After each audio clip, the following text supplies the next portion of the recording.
Ladies and gentlemen, this is your captain speaking. We've now reached our destination. We hope you enjoyed the flight and have a nice day.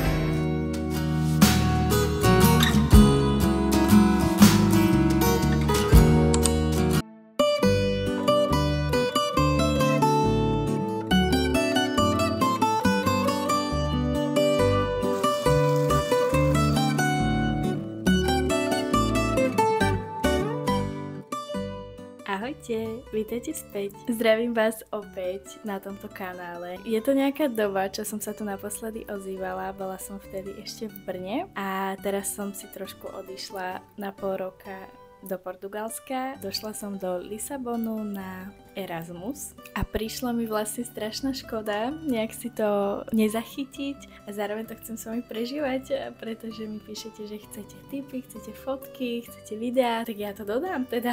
Takže strašne sa teším, že to spolu budeme takto prežívať. Budem sa snažiť byť čo najviac transparentná a čo najviac toho natáčať. Zároveň si to tu ale chceme nejako užiť, takže neplánujem mať v ruke mobil celú dobu. No tak čo vám poviem, Lisabon je jedno z mojich obľúbených miest.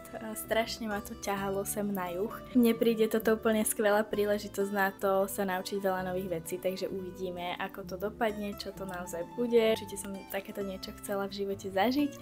Ak ma poznáte, tak viete, že ja hovorím o tom celý život, že by som sa presťahovala niekde sama na určitú dobu. Tak začneme tu. Prišla som včera a bolo to teda v pohode, ja neviem prečo som si myslela, že budem letieť hodinku, letela som 4. Prišla som sa tu hneď nasťahovať, som tu normálne v byte a mám svoju izbu. Nemám niektoré veľmi dobré skúsenosti s cestovaním, myslím si, že ma to trošku doháňa. Myslím si, že keď si pozriem toto video o proste pár mesiacov alebo rokov, tak si poviem, ježiš, bože, čo som robila, ale ja teraz fakt, že neviem, kde som. Včera som sa asi 4-krát stratila, potom som išla hodinu pešo. Proste fakt som tu, že prvýkrát takto. Ja som včera teda trošku aj vlogovala, ale úprimne som na to nemala vôbec energiu, pretože som sa tak nejak spamätávala a nebola som vôbec vyspatá. Posledné 3 dní si dávam na zaspatie melatonín, aby som tu vôbec došla. Už som teda v pohode, už som sa vyspala, ale nervovo aj či všetko mám, či mám všetko zariadené, proste trošku sa aj obávate všetkého nového. Ja tu totiž ani nikoho nepoznám. Izba je super, som sama, mám zámok, všetko je v pohode. Potom som vybrala teda do mesta, išla som sa prejsť, ale teda aj pršalo, čiže som sa prechádzala po daždi, bolo to trošku také depkarské, ale nevadí. Bola som sa najesť v Honest Greens. Proste tam musíte ísť, to ani sa nebavme o tom. Je to zdravé jedlo, ktoré je úplne úžasné. Potom som iba prišla domov, pozerala som si seriál, prečítala som si trošku knižky a úplne ma že vyplo. Trošku to bolo na mňa veľa. Budeme to objavovať spolu. Potrebujem napísať 2 články. Jeden o ruskej propagande a druhý o Bruceovi Willisovi. Takže tie musím dnes napísať. V piatok máme stretnutie vlastne so spolužiakmi a potrebujem si tieto veci odškrtnúť. Tak toto je môj jednoduchý, idem pracovať do kaviarne Fit. Pohodlný, nech sa mi v ňom dobre pracuje a idem.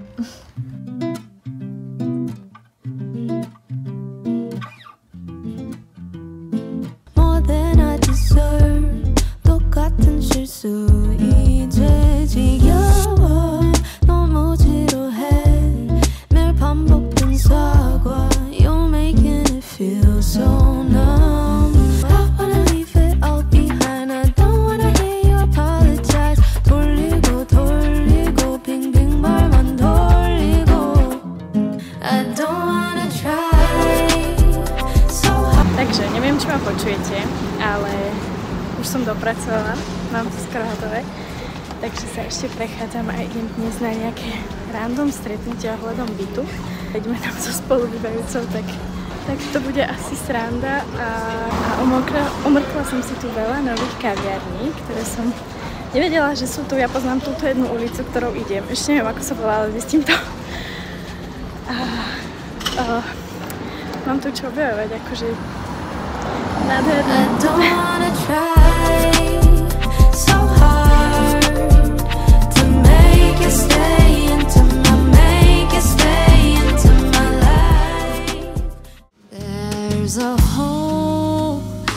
in my heart, and it's tearing us apart. When I love a man, it seems true love is only in my dreams. There's a hole in my soul, and it's longing to be full.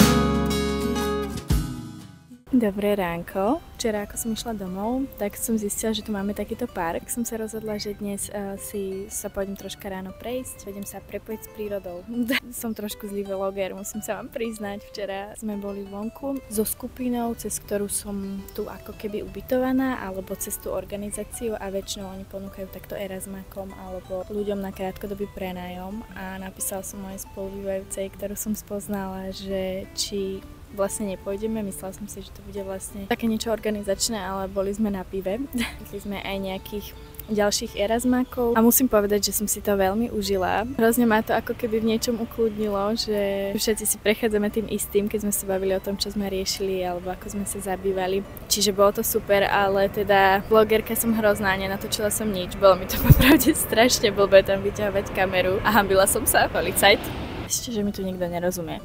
Tak pôjdeme asi na obed a možno na nejakú kávu. Budem sa snažiť to natočiť. Musím sa zlepšiť. Taký je dnešný plán, tak som sa išla trošku do prírody, podporiť svoju introvertskú stránku, nech sa môžem socializovať. Rozmýšľam vlastne nad tým, že vždy, keď som takto v nejakej inej krajine a viem, že tu budem dlho, teda že nie som tu na týždeň alebo na výlet, a bola som takto vo Švajčiarsku a v Dánsku. Vo Švajčiarsku mesiac a v Dánsku 2. A je to teda trošku iné. Tam máte nejaké povinnosti alebo prácu. Teraz idú dôchodci, super.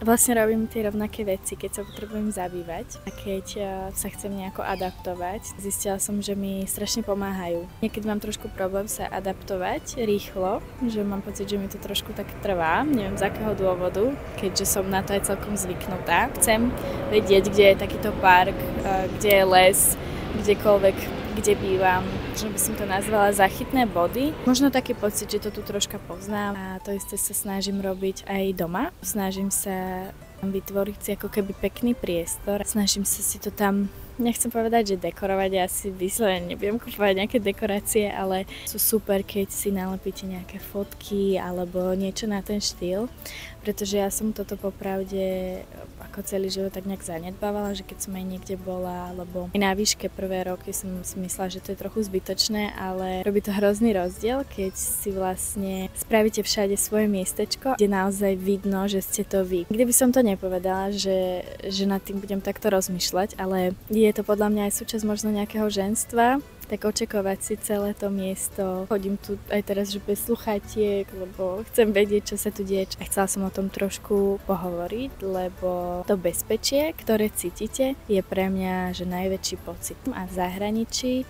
a som tu akoby sama, alebo spokojne aj s niekým, ale pokiaľ to necítim, tak rozmýšľate úplne inak, v takom ako keby prežívacom móde. To bezpečie vytvoríte, alebo keď sa na to sústredíte, tak mám pocit, že ten čas vie byť kvalitnejší a lepší. Je to tu krásne, čo vám poviem. Všade potóčiky, krásna príroda, akože úplne super. Inak, čo sa týka počasia, je tu akože teplo, myslím, že nejak 30 stupňov denne, ale je dosť veterno. Keď chodím tými kopcami, tak trošku je teplo, ale inak to veľmi necítim, tak možno sa to zmení.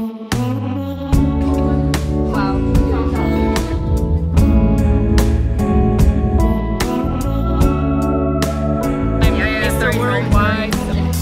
She said I'm crazy, acting out like I did. I'm just a sucker for pain. Keep returning again. She gave me bad advice, keeping me up at night. Nothing is feeling right, and it's breaking my will. She gave me bad advice, it's beating her appetite, cutting me life. Ideme na pláž, ale čakám tu už 15 minút na autobus a stále nič. Super, doprava, fakt. A veľmi sa teším. And I need a release. She gave me bad advice.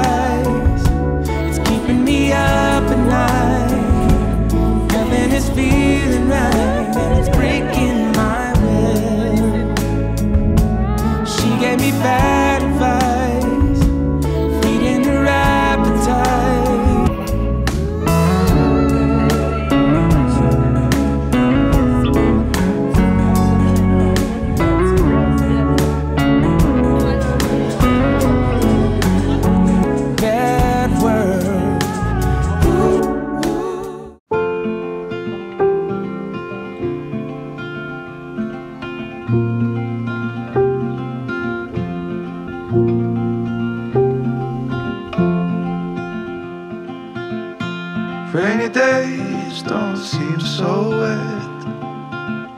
Stormy nights don't stay. You're worth the wait. Tak ja sa s vami idem už iba rozlúčiť pre toto video. Dúfam, že sa vám páčilo a že sa máte krásne a idem teraz do školy, tak mi napíšte, či by ste chceli vlog aj zo školy. Tak sa vidíme opäť na budúce a majte sa.